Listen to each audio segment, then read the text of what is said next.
Hello, ladies and gentlemen. You join me today for a decompression walk with my two reprobates that are Sid and Reggie. We're just going to go out, no agenda, no training, no nothing, simply just a decompression walk to show you what we get up to on our outings. Look at me, I'm feeling like freaking Casey Neistat out here. We've got the blooming gimbal on show. Let's go. Casey Neistat vibes. Let's have it. God, I'm so riddled with ADHD. I've not got a car. God's sake.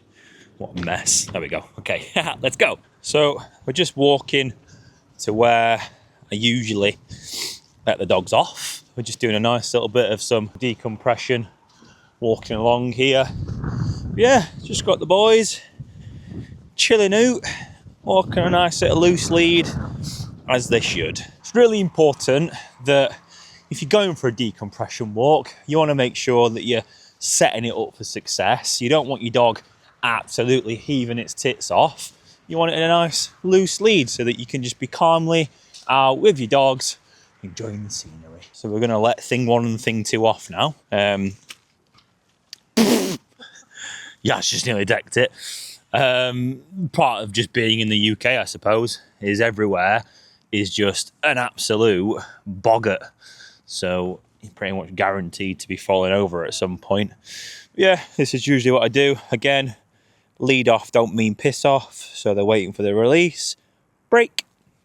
And away we go. The first benefit for going on a decompression walk with your Gundog breed is they are very intense, active dogs, and they do seem to be on the go a lot of the time. So it just helps to just slow things down a little bit every now and again and just take them out with very low expectations and just enjoy going out with them and having quality time together. Going on a decompression walk with your Gundog breeds is going to help them monumentally, as with it slowing things down, it can help relieve a lot of stress and build up tension that they're probably going to go throughout the entirety of their week, really. We can just use Reggie here as an example.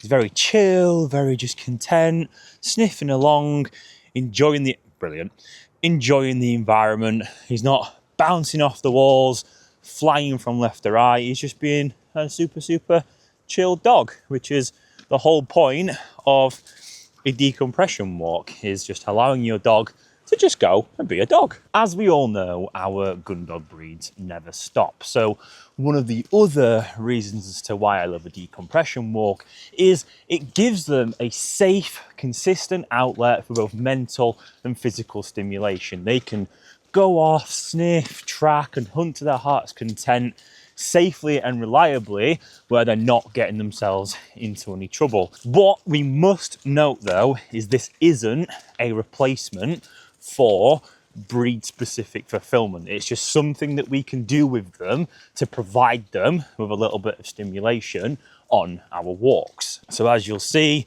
something with my boys is their noses are always down, they're always sniffing away, and they're just processing the world around them, enjoying their surroundings, getting that natural hunting drive needs met, as you can see from Reggie Rooster here. Reggie. Hello. Hey, mate.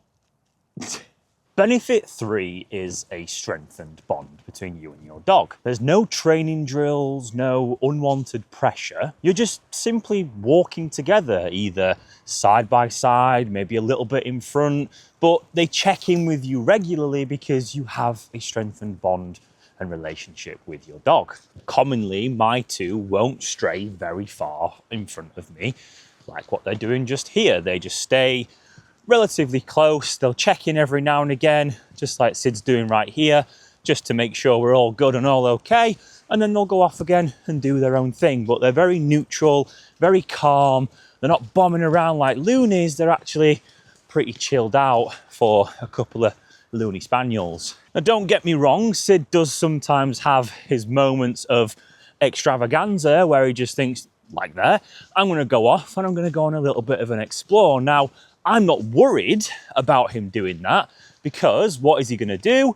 He's naturally going to come and return back and I don't have to worry about him going off on his little excursions. Point number 4 is actually one that I like quite a lot because it probably links to a lot of you out there in thinking that you've got to do a hell of a lot with your dogs, and that is giving your dogs a means of exercise in a low pressure environment. Not every outing has to include fetch or retrieval work, formal heel work even. All these walks are going to do is allow for your dogs to exercise freely with zero pressure, just you and them out in the environment. You can use Reggie as an example here. He's not pestering the shit out of me for a ball because he's just exercising freely. He's sniffing, he's hunting, he's happy as a pig in shit. And that is because I have set the expectation that not every walk involves a ball. You can just go and freely exercise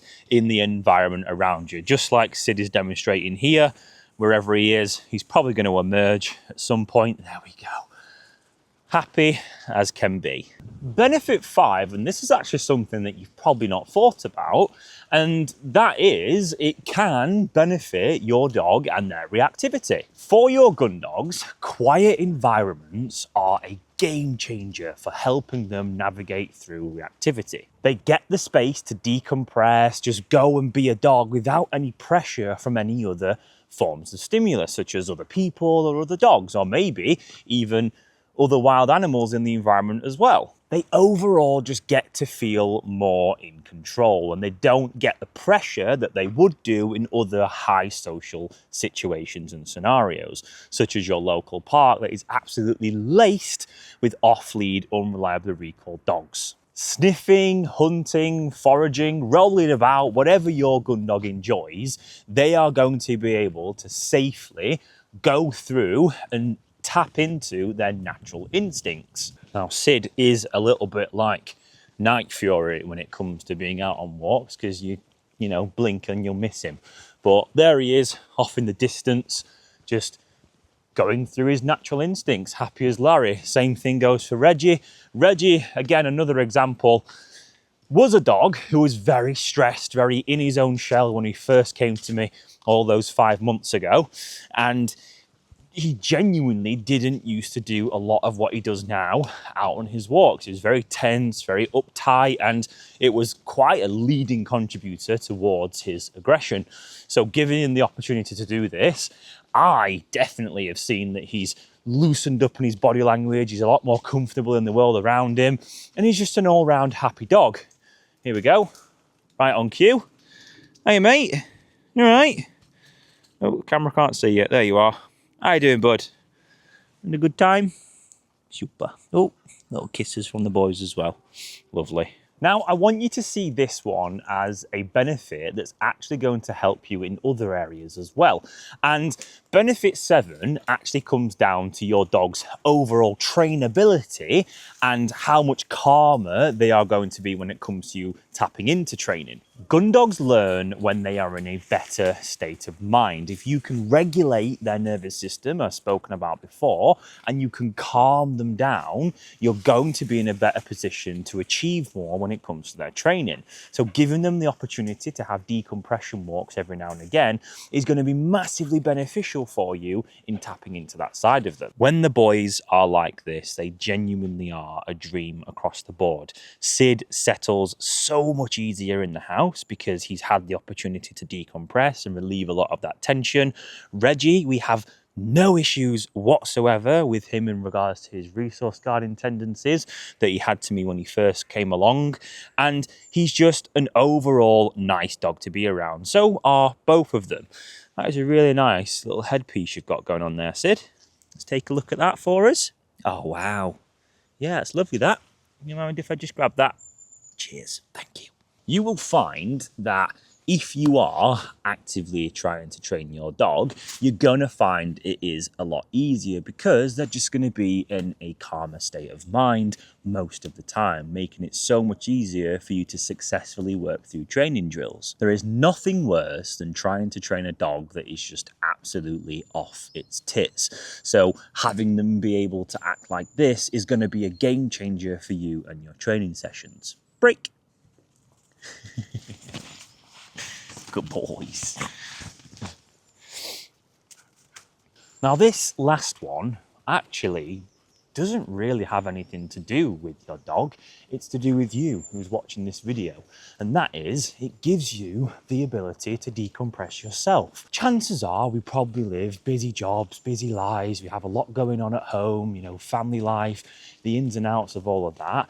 Going out and having a decompression walk with your dog can be massively beneficial for not only your abilities to decompress, but your mental health and your mental well-being as well. You're not going to need to micromanage your dog over and over and over again. You're just going to be able to go out and decompress with them, not having to worry about their behavior. So there we have a decompression walk. No agenda, no amount of stress from your dog just pissing you off. Genuinely just you enjoying the environment, sticking with it, and just having a great old time, giving you the opportunity to decompress equally as much as your dog. If you're struggling with a wired and stressed Gundog, this could be the missing piece as to why you're having so much stress and overwhelm. Giving them the opportunity to just decompress, chill out, and accept the environment around them could be that cherry on top of what you are missing.